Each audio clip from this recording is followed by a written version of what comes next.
এগুলো তো তামাশা মাত্র। এখানে শুনুন শুনুন প্লিজ আপু আপনি এক্সপ্লেন সৃষ্টি না আমার ঠান্ডা মাথার কথা ঠিক আছে আচ্ছা আচরণবিধির লঙ্ঘনের যে অভিযোগটা আপনারা করছেন আমরা করছি না আপনাদের প্রার্থীরা এটা খুবই দুঃখজনক। আপনাদের বিরুদ্ধে অভিযোগ করছে তারা পাল্টা। রাতভর টানটান উত্তেজনা, চিন্তা আর শঙ্কা। ভোর গড়িয়েও অপেক্ষার প্রহর শেষ হয়নি।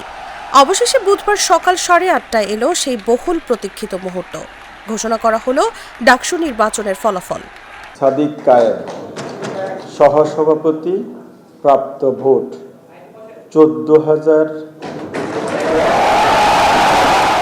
মঙ্গলবার রাত থেকেই বিভিন্ন হলের প্রাপ্ত ভোটে ইঙ্গিত মিলছিল বিপুল ব্যবধানে জয় নিশ্চিত শিবির সমর্থিত প্যানেলের। বুধবার সকালে ফলাফল ঘোষণার মধ্য দিয়ে সেই ধারণাই আনুষ্ঠানিকভাবে সত্যি রূপ নিল। ঢাকা বিশ্ববিদ্যালয় কেন্দ্রীয় ছাত্র সংসদ নির্বাচনে ভূমিধস জয় পায় ছাত্র শিবির সমর্থিত ঐক্যবদ্ধ শিক্ষার্থী জোট। ভিপি, জিএস, এজিএস সহ 28টি পদে 23টিতেই বিজয়ী হয়েছে বাংলাদেশ ইসলামী ছাত্র শিবির সমর্থিত ঐক্যবদ্ধ শিক্ষার্থী জোটের প্রার্থীরা। শুধু 3টি সম্পাদক পদে জয় পেয়েছেন স্বতন্ত্র প্রার্থীরা। এদিকে ছাত্র শিবিরের নির্বাচিতদের সঙ্গে নিকটতম প্রতিদ্বন্দ্বী হিসেবে ছাত্রদলের প্রার্থীদের ভোটের ব্যবধান অনেক। আপনারা দেখেছেন সকাল থেকে গতকালকে আমি আপনাদেরকে জানিয়েছি যে আমার উপর আমার সকল কর্মকাণ্ডের উপর অনলাইনে সাইবার অ্যাটাক করছে।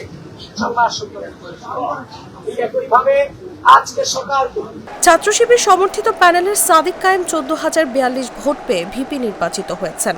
তার নিকটতম প্রতিদ্বন্দ্বী ছাত্রদল সমর্থিত আবেদুল ইসলাম খান 5,708 ভোট পেয়েছেন, অর্থাৎ 9,000-এরও বেশি ভোটে হেরেছেন তিনি।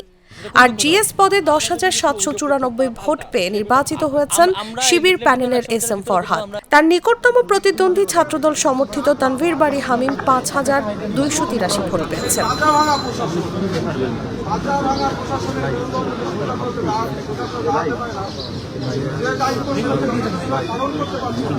এছাড়াও এজিএস বা সহ সাধারণ সম্পাদক পদে শিবির সমর্থিত প্যানেলের মহিউদ্দিন খান 11,772 ভোট পেয়ে জয়লাভ করেছেন। তার নিকটতম প্রতিদ্বন্দ্বী ছাত্রদল সমর্থিত তানভীর আল হাদি মায়েদ 5,064 ভোট পেয়েছেন। এই নির্বাচনে ডাকসু ও হল সংসদের প্রায় বেশিরভাগ পদেই শিবির সমর্থিত প্যানেলের প্রার্থীরা জয়লাভ করেছেন।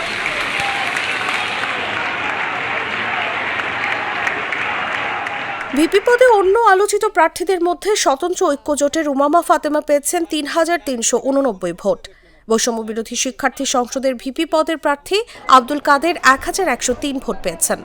অন্যদিকে 3,884টি ভোট পেয়েছেন স্বতন্ত্র প্রার্থী শামীম হোসেন। এরই মধ্যে নির্বাচনের ফলাফল প্রত্যাখ্যান করেছেন আবিদুল এবং উমামা ফাতেমা। আব্দুল কাদেরও নির্বাচনের ব্যাপক সমালোচনা করে কারচুপির অভিযোগ এনেছেন। এবারে নির্বাচনে মোট ভোটার সংখ্যা 39,775 জন।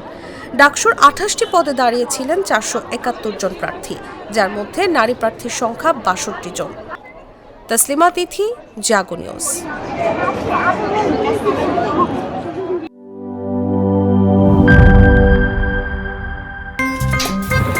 আমার একটা স্মার্ট সিদ্ধান্তে 25% গ্যাসের খরচ কমেছে। ভাবছেন কিভাবে?